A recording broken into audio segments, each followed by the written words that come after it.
Hey, hola, soy Pedro David Tobías y bienvenidos al Podcast Político, un espacio donde hablamos de política con los que hacen política. Y hoy tenemos un invitado sumamente especial, un concejal de los nuevos que llegó a renovar esta corporación y un concejal que le ha tocado vivir un episodio casi que novedoso en los últimos años de Santa Marta, pero doloroso y triste también. Me encuentro desde el restaurante Vía, en el corazón de Santa Marta, Estación San Pedro, Plaza Comercial.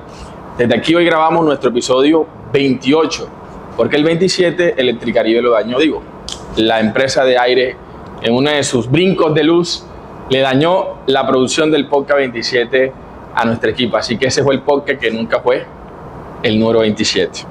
Estamos aquí en Estación San Pedro, restaurante Vía, un lugar hermoso donde espero casarme, ya por ahí estaba hablando con mi señora, en octubre esperamos hacerlo aquí, los invitamos a que lo conozcan, lo disfruten y vengan a organizar sus eventos acá, en Estación San Pedro, el corazón de Santa Marta.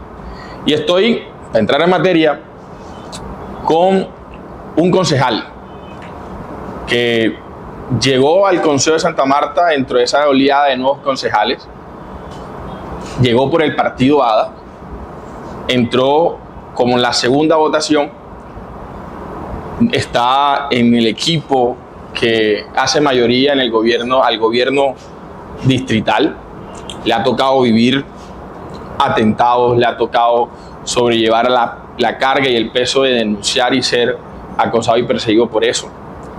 Estoy con el concejal Anselmo Gual. Anselmo, bienvenido al Podcast Político. Gracias, Pedro, por esta invitación. Reconozco que además estos espacios son los que deberían ser más recurrentes, más que este ambiente fresco, moderno y por supuesto el aprovechamiento de las redes sociales son los que van a llevar a que las personas que no tienen el tiempo de acudir a las sesiones o de tener relacionamiento directo con los concejales o los políticos en general puedan conocerlo en corto tiempo y de manera directa, aprovechando las redes. Bueno, vamos a hablar del consejo y lo que está pasando allá, que es para alquilar balcón, para pagar el premium mensual, que ha sido protagonista, ¿no? Pero antes de hablar del consejo Gual, ¿quién es Anselmo Gual? Me dicen que los Gual son puro abogado. Eso es verdad. Tenemos además en la familia actualmente unos 6 o 7 abogados con anterioridad, ya algunos han fallecido, pero con anterioridad existió un buffet.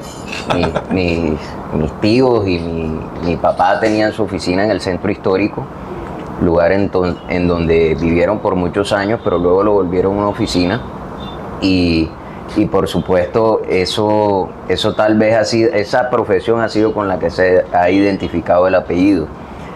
¿Quién es Anselmo Gual? Bueno, en principio, y me pasaba mucho en campaña, cuando escuchaban el nombre se imaginaban a un viejo de entrada que, sin ofender, pero yo lo que estoy presentándole a los samarios es un tema de juventud fresco, nuevo.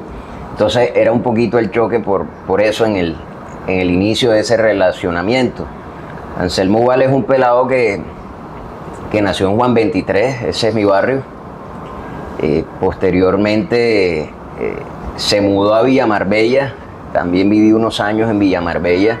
Soy el producto del esfuerzo y la crianza de mi mamá, me debo a ella solita con muchas dificultades me sacó adelante, por eso vivo orgulloso de ella, del trabajo que hizo conmigo, de la formación que me dio. Yo sé que, y lo decía en campaña, hay muchos samarios que han escuchado ese cliché que yo vengo de abajo, le han escuchado a los políticos, yo vengo de abajo y por eso créanme, porque yo soy como ustedes. Realmente cuando llegué por primera vez a consolidar este sueño, le decía a mis amigos, solo les pido algo, no me vayan a tratar diferente, yo soy el mismo pelado con el que ustedes se han mamado gallo, con el que jugó fútbol de pelado con ustedes y voy a ser el mismo, no me vayan a empezar a tratar diferente, porque se tiene la connotación que los políticos son otra cosa ya y hay que tratarlos diferente. Bueno, soy del producto del esfuerzo de mi madre, samarios, no he salido de acá, ni siquiera todos mis estudios los he realizado acá y Y traté de identificarme con eso, justamente. Vengo de una familia, pues por el lado de mi madre, bastante humilde, que con muchos sacrificios salimos adelante. Ese es Anselmo, un pelado sincero, honesto, es primera vez que está en estos temas y realmente me debo a esa crianza, soñador, amante de la Unión Magdalena y de esos que cuando sale un ratico de la ciudad y vuelve, pega la lloradita en el avión porque está volviendo a su tierra. Te viene la canción del tropezón, no, a lo lejos se ve.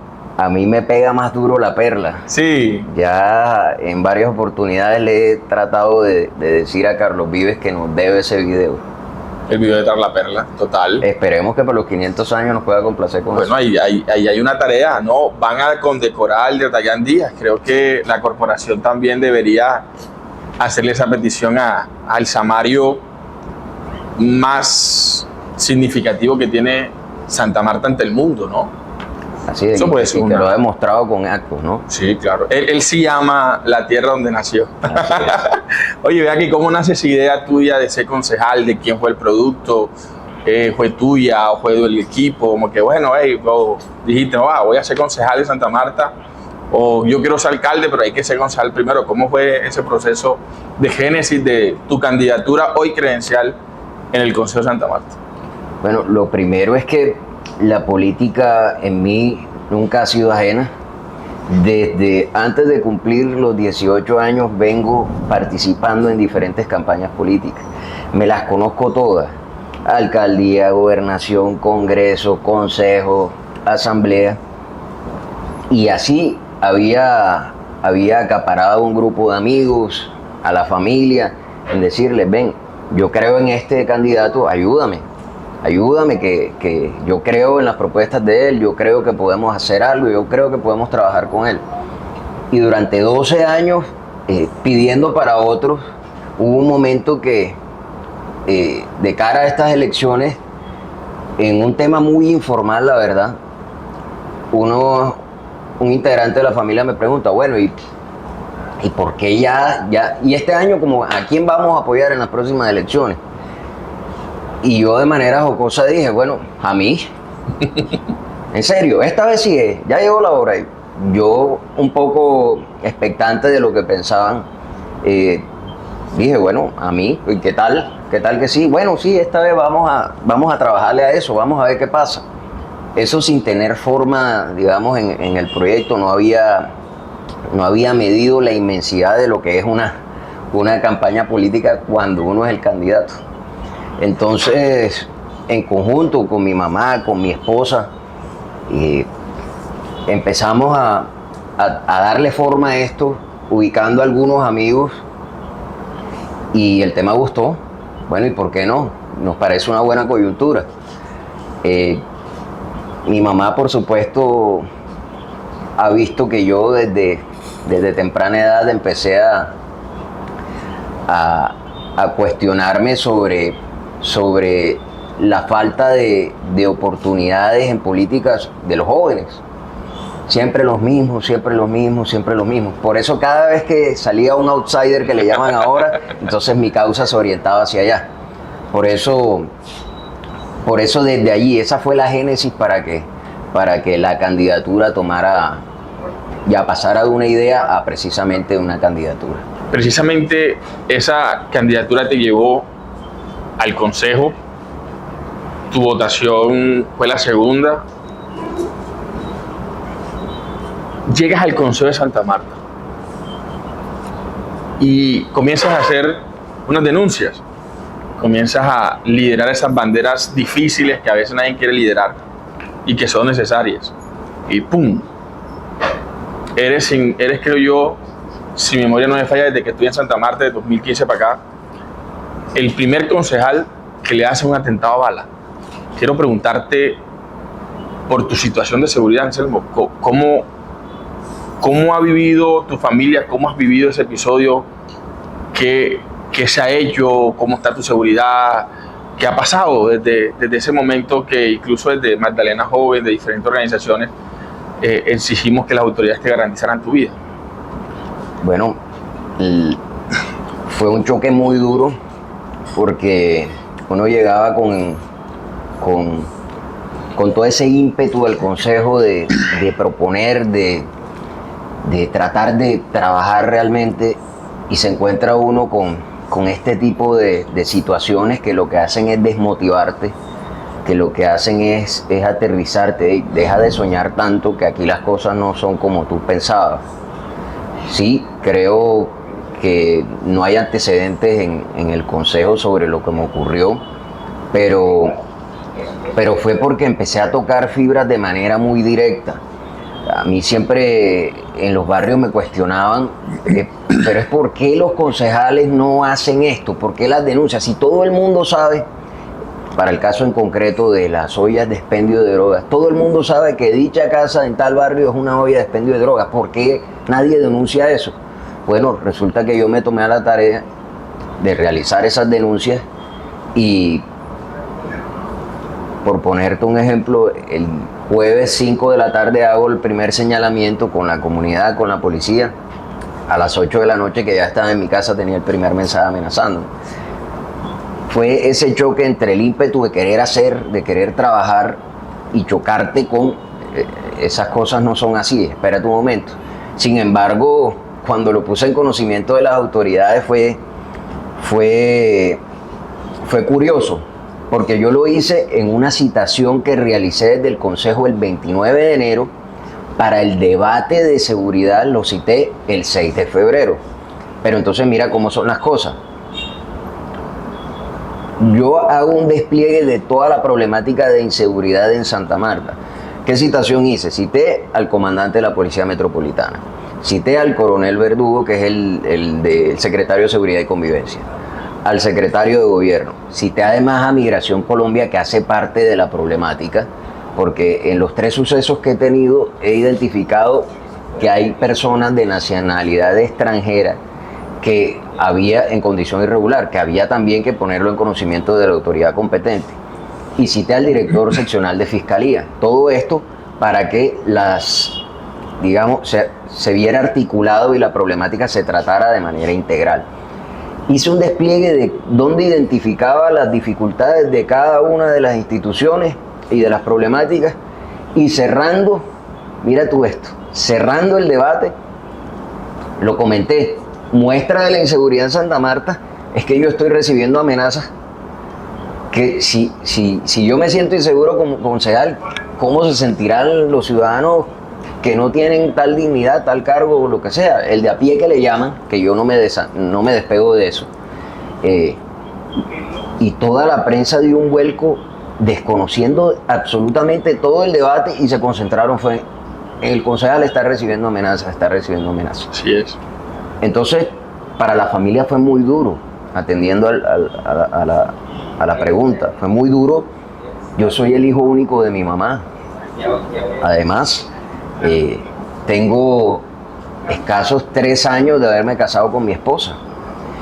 Y yo le decía jocosamente hace un tiempo que, yo le dije, oye, tú y yo tenemos 3 años de casado y a mí ya me han pegado 3 tiros en estos 3 años. O sea, ella dirá en su momento en qué me metí, yo por qué me metí con este tipo. Entonces fue un tema difícil de lidiar. Tengo que decir lo que me cambió la vida, porque comentaba que para mí lo más chévere era sentarse por lo menos uno en una tienda, llegar, comprar un tema acá, compartir con los amigos allá. Ese tipo de cosas se han cohibido, ese tipo de planes, porque realmente uno no tiene las condiciones de seguridad necesarias para eso. ¿No las tienes todavía?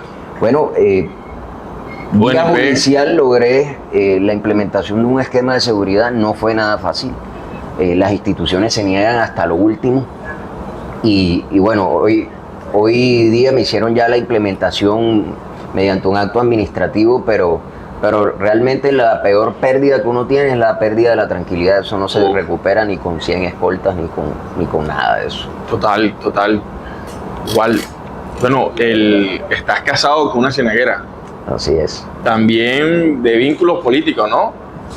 Sí. Su papá fue, en el periodo anterior, el concejal más votado, creo que desde toda la historia de Ciénaga. Por eso te dije que conozco perfectamente. Yo fui parte activa de la elección de mi suegro, y me enamoré del proceso precisamente porque era un comerciante que nunca había estado... No es de familia política. Jamás. Entonces, nadie podía desacreditarlo, decirle que tenía alguna tacha. Toda su vida, llegó a Ciénaga y en conjunto con su esposa levantaron un establecimiento de comercio que además las personas vieron esa transición y ese esfuerzo que ellos hicieron por sacar adelante su proyecto empresarial. Lo lograron. Entonces las personas creían porque lo vieron de abajo. Sí, claro.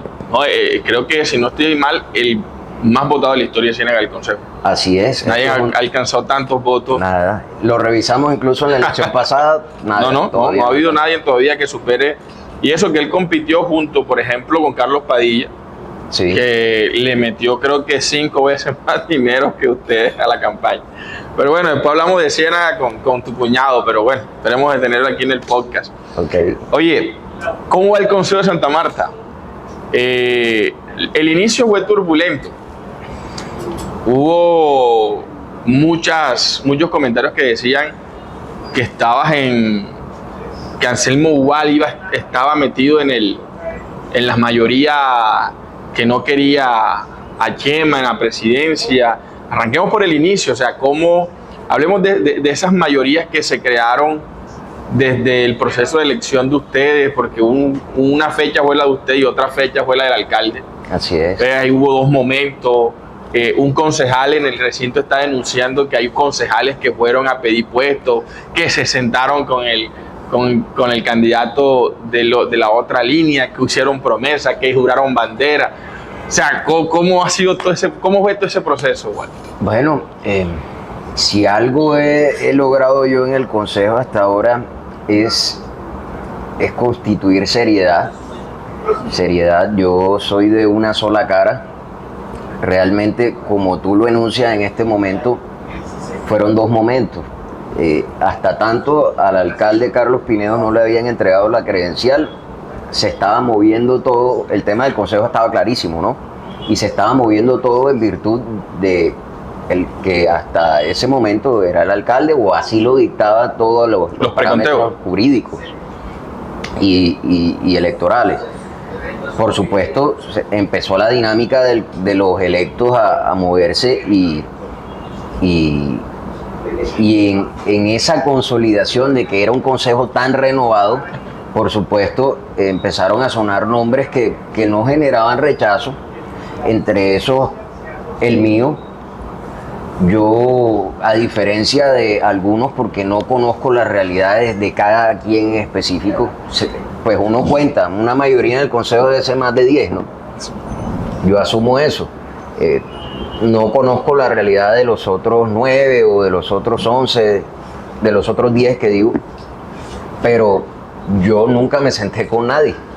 Hubo unas intenciones de comunicación, cruce de números, incluso fue lo más cercano que hubo, pero... O sea que el concejal Winston Vargas no va a decir que tú no vas a caer en ese señalamiento. No hay ninguna posibilidad. Si Winston o alguno de los concejales del extinto partido Fuerza Ciudadana decide hablar sobre el tema, mi nombre no entra ahí. Y lo digo con toda seguridad y frescura. ¿Qué pasó con esa mayoría fallida que había iniciado, según datos de periodistas como Víctor Rodríguez, de Juan Carlos Esmeral liderando una mayoría para llevar una mesa directiva diferente a la de los deseos del alcalde? Tuviste ahí, dijeron, bueno, se escuchaba que estaba Esmeral, estaba Enrique, estaban los 2 Juan Carlos, Enrique, estabas tú, sí o no, ¿cómo fue ese proceso? Bueno, sí caíste en esa ola de la mayoría. Es que hubo 2 momentos. El primero ya lo mencionamos, hasta tanto el alcalde parecía iba a ser Agudelo. Luego del 26 de noviembre, me parece que fue la fecha en la que le entregan la credencial al alcalde Carlos Pinedo, se empiezan a mover otras cosas, por supuesto. La mecánica y la metodología política apuntó a que cambiara todo lo que ya se había en su momento tal vez pensado o planeado. Vienen todos los integrantes del consejo y se empiezan a reunir. La reunión de la reunidera, eso era cada momento. Por supuesto, el alcalde se sentía a gusto con personas que ya conocía y que votaron con él. Entre eso yo voté con Carlos Pinedo. En ese sentido, nos proponen que hay una persona que tiene intenciones de ser presidente. Yo como un concejal nuevo, yo dije, yo quiero primero observar, no tengo un interés afianzado en ser presidente, porque yo quiero primero observar para aprender y quizá en algún otro momento Dios lo permita. Sin embargo, cuando el presidente actual expresa su intención de ser presidente del consejo y que además el alcalde se siente cómodo trabajando con una persona que ya conoce, con la que compartió corporación incluso, le comparte al resto de concejales esa intención y por supuesto algunos, los antiguos, se mostraron deseosos y de buena voluntad con eso. De los nuevos, pocos estaban inconformes porque realmente, como yo, pensaban varios. ¿Sí? Hubo otros que no y entonces cuando eso se empieza a mover frente a de cara pues a la posesión del alcalde, al acto simbólico, ¿no? Sí, el no estoy 30 de hablando del diciembre. 1 de enero, sino del 30 de diciembre, se empiezan a suscitar todos estos comentarios y todos estos chismes acerca de que la mayoría ya no era tan mayoría, sino se habían, digamos, atraído votos de otra línea para poder complementar los 10 que hacían falta. O sea, estaban sumando los 4 opositores. Estaban sumando los otros. Tampoco fui partícipe de eso porque fue un tema que incluso escaló tanto que cuando un periodista hace la publicación, allí es donde todo hubo zozobra, hubo de todo. Se supo. Todo el mundo se llamó, todo el mundo, hey, tú te reuniste con nosotros. Todo el mundo estaba en función de eso, por lo menos yo no.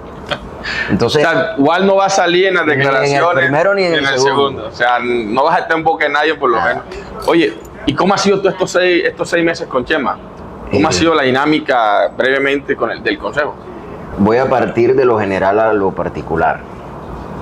Lo general es, pues mi experiencia dentro del consejo estos primeros 6 meses han sido, con excepción a lo que me ocurrió el 15 de febrero, han sido lo que planifiqué inicialmente. ¿Qué planifiqué yo? Lo primero, que me iba a consolidar como un abanderado de la seguridad. Digamos que se afianzó en cuanto al tema que me ocurrió, pero eso no tuvo su génesis en lo que me ocurrió, sino que yo tengo unos antecedentes que ya ampliamente los he nombrado. Eso como primera medida. Lo segundo, que me vieran como una persona de un solo talante, de una sola cara, de seriedad. Si yo iba a apoyar un proyecto, una proposición, una conducta, yo decía sí, si no, no estoy de acuerdo y daba mis razones. Tercero, que no asociaran algo, un lastre con el que he cargado en mi vida. Y ha sido que se traduce la juventud como inexperiencia o incapacidad. Okay. Yo soy abogado, especialista en administrativo, comercial y marítimo y soy magíster en Derecho. A mis 30 años he hecho un esfuerzo para que además no me sientan un incapaz o un inexperto. Entonces, en el consejo sí me dijeron algunos amigos que me iban a tratar de inexperto, del nuevo. Entonces yo traté de sacudirme eso, que no me vieran como el pelado nuevo que no sabe cómo es esta metodología ni nada. Traté de afianzarme lo más posible al reglamento, tanto así que eso me hizo ganarme unos chistes y unas burlas ahí jocosas y amigables por parte de los compañeros, porque yo llegaba todos los días al recinto con el reglamento interno debajo del brazo y lo tengo todo rayado. Estudiante de Derecho, primer semestre. Así es. Entonces me decían, está rayudo, no importa. Yo llegaba con mi reglamento y de hecho hasta el sol de hoy lo tengo bastante estudiado. Que tienen que actualizarlo, entre otras cosas. Quiero ser impulsor de eso, precisamente, nace de la comisión primera, comisión de la que hago parte. Pero eso en términos generales. En particular, bueno, Chema, más allá de la coyuntura, creo que se ha portado bien, tratando de ser justo y equitativo.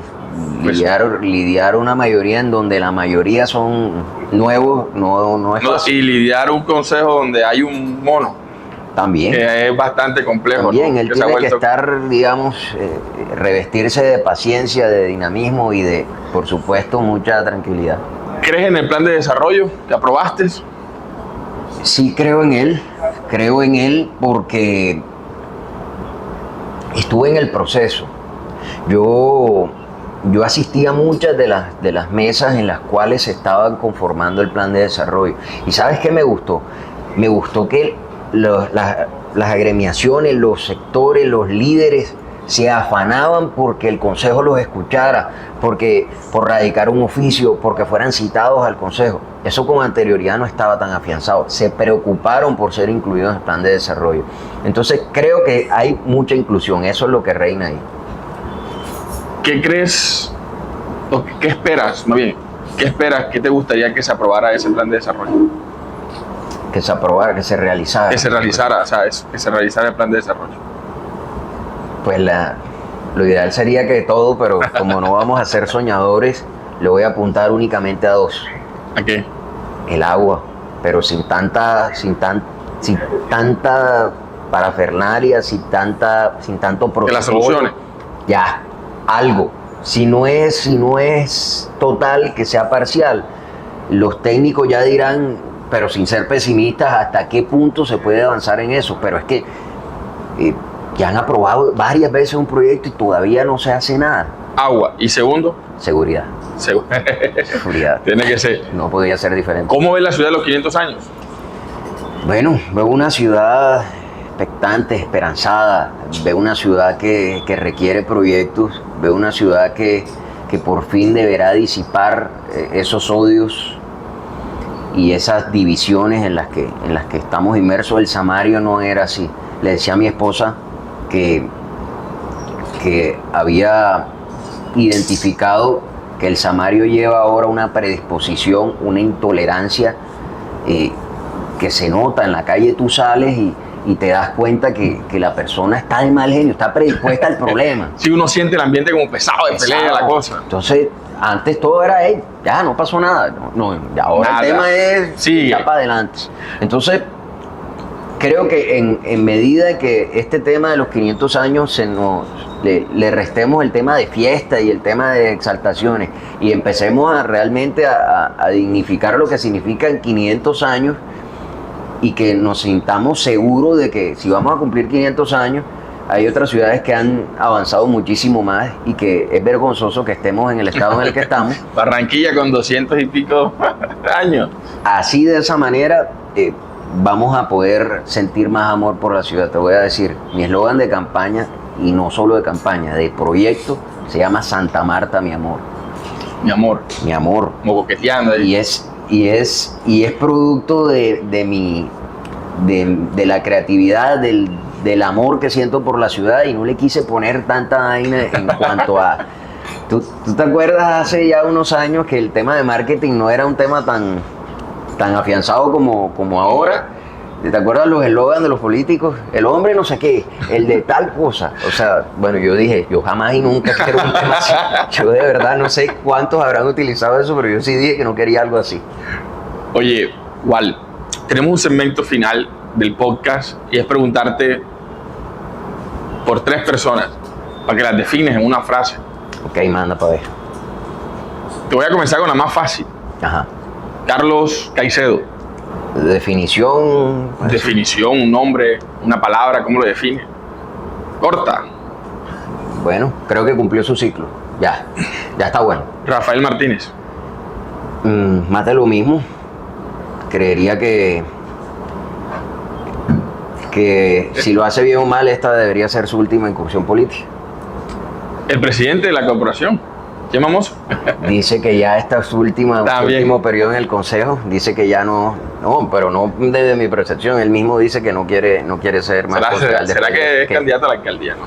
Yo creería que sí, es de sus intenciones. En la corporación hay varios. Para allá íbamos. Carlos Pinedo. Bueno, un hombre con muchas responsabilidades, con un reto gigantesco. Está en él la carga de si retrocedemos o esta ciudad empieza a ver otros actores políticos. El último, el man del agua. Una figura que muchos asocian que está ahí contigo y que también fue partícipe de ese triunfo. Aristides Herrera. Bueno, Aristides Herrera, definición, el man del agua, como tú lo presentaste, es un tipo que sabe mucho del tema, que necesariamente voy a consultar cuando a la corporación llegue ese proyecto del agua.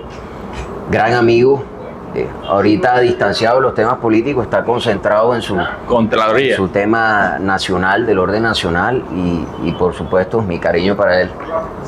¿Quieres ser alcalde? Esa pregunta no está supeditada a tiempo, ¿cierto? O a periodos. No significa que vas a aspirar ahora, no. El problema sería para la corporación. Imagínate ya cuatro concejales que quieren ser alcalde en los próximos. Pobre Pinedo.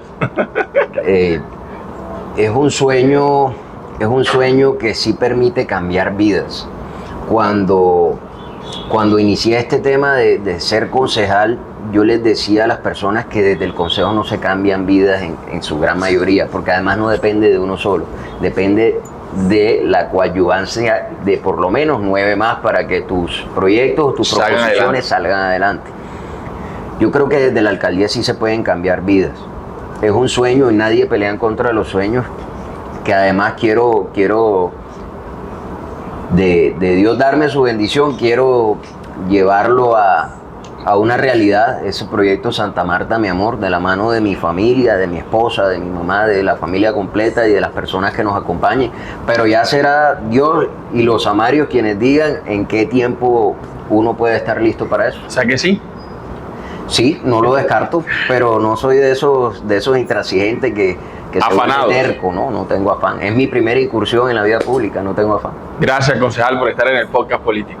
No, a ti por la invitación y a todos los amarios por brindarme su apoyo. Esperemos que más espacios como este se repitan. De una, gracias. Soy Pedro David Tobías y este fue el podcast político, nuestro episodio número 28 desde el restaurante Vía, aquí en el corazón de Santa Marta, en Estación San Pedro, Plaza Comercial. El concejal Anselmo Gual, del partido ADA, el único concejal que infortunadamente ha sufrido un atentado a bala en los últimos años que se tiene conocimiento. Nos habló, nos compartió que también quiere ser candidato, que también quiere ser alcalde en algún momento. Este fue el podcast político. Los invitamos a que lo compartan, le den me gusta y lo inviten a los demás a verlo. Soy Pedro David Tobías y no olvides seguirnos en nuestras redes sociales. Este es el podcast político.